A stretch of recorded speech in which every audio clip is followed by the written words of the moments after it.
Hey, welcome back to Father Son DIY Garage. Today I'm going to be showing you guys how to flush a tankless water heater. Stay tuned.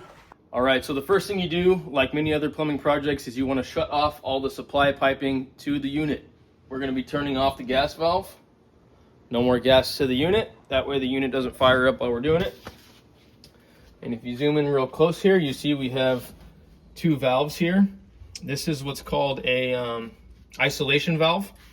We want to shut off this back part here. They're a little hard to turn. Then we can go back here and shut off the cold water to the unit. Make sure you got that shut off all the way. Now there's nothing being supplied to the unit, and we can start flushing it. The next thing you're going to want to do is unplug your tankless water heater. That way it's not operational when we're flushing. If you don't have these hot and cold isolation valves installed, you're not going to be able to flush your tankless water heater. Call the plumber out. Now we can take a pair of channel locks, take loose our flushing caps. There's the hot. Take loose our other one here. Lefty loosey, righty tighty.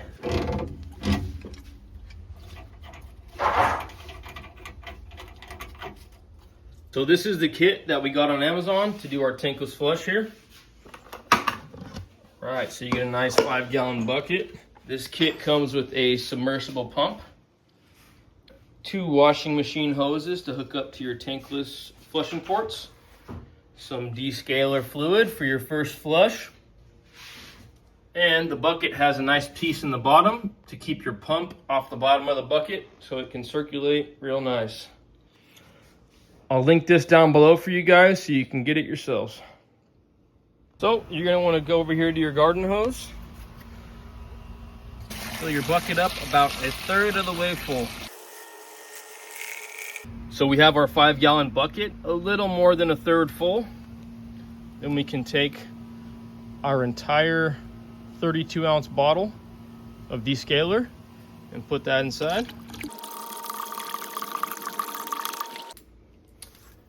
All right, now we can hook up our hoses.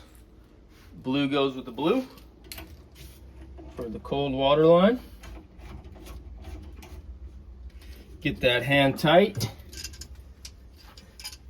Give it a little couple turns with some channel locks. All right. Then we're gonna do the same thing for the hot line. Red goes with red. Same thing, hand tight, give it a little couple cranks. Okay. Now, good, you recording? You still with me? Yeah. All right, now we have our submersible pump. We're gonna be hooking up the blue line, which is a cold water feed, to our pump here. So you don't have to go crazy tight on this because it's plastic and it's going to be in the bucket anyways.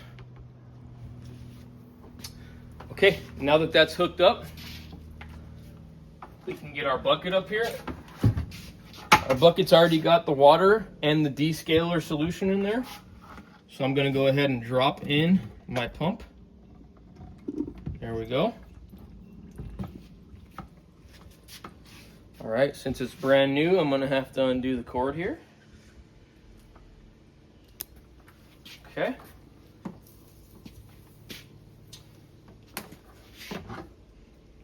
So then, very important, we're going to put the hot water line back into the bucket. So that way, what we're doing is we're just circling water through the tankless unit. Well, water and descaling fluid, we're just circulating it through the unit. But the hot has to go back in the bucket to circle back through. So, all right. Once you're at this step, you can go ahead and turn on the ports here on your tankless water heater isolation valves. So you're gonna open this one. You're gonna open this one. Then we can go ahead and plug in our pump and it's going to start circulating all that fluid.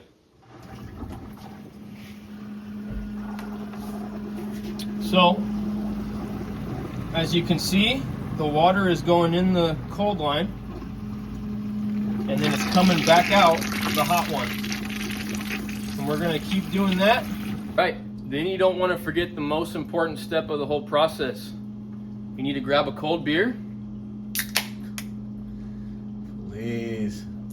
Because you're gonna be waiting around for about 30 to 45 minutes for the solution to run through the tankless water heater. So, we're just gonna kick it for now. So how often should you flush your tankless water heater? We recommend flushing your tankless water heater at least once a year. And why you should do it is you want to get rid of all that mineral and scale buildup, especially if you're in an area with hard water or you don't have any filtration system in place before the water heater. So you do this once a year, your tankless is going to last much longer. So we're about halfway done. One thing you want to note is that you never want to run the pump. So pretty much you never want to have it plugged in when there's no water. That'll cause your pump to burn out.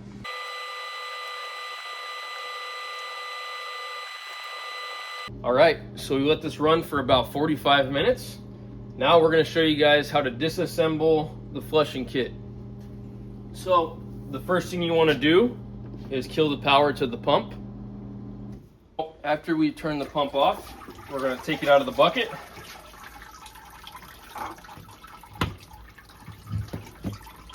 We can undo it from the pump here.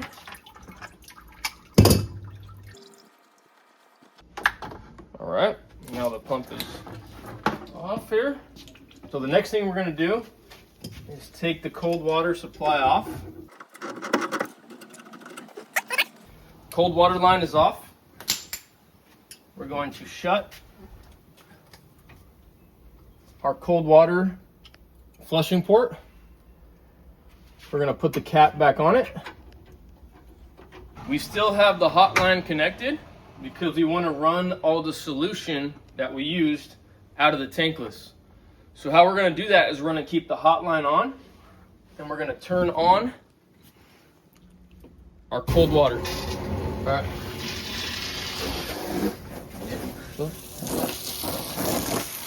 All right. Well, luckily I have a door right next to my tankless water heater. So I'm just gonna blast. Okay, once it's ran for about a minute, we can go ahead and shut off the cold water again. So we have no water feeding our tankless right now because we shut the cold water off. We're going to turn off the hot water flushing port. We're going to take off our hose here.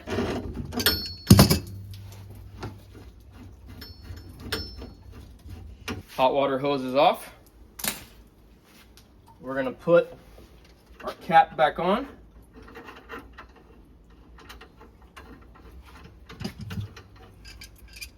A couple cranks to get it tight. Okay. Now we can go ahead and turn back on everything that supplies the tankless. We're going to start with the water. We're going to turn that on. All right. And then we're going to go to our hot water.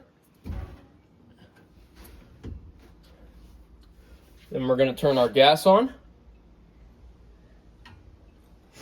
Okay. Then the last thing we need to do is plug in the tankless. Like I said, mine's still on an extension cord because I'm a plumber, not an electrician. Okay, now your tankless is ready to go. Let's see how much sediment we got out of the tankless. Okay, now we're gonna dump this out by the street.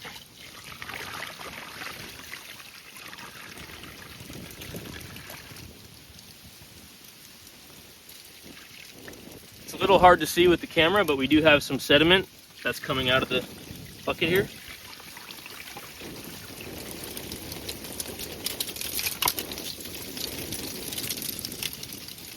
All right, now I'm packing up my hoses, putting them in the bucket.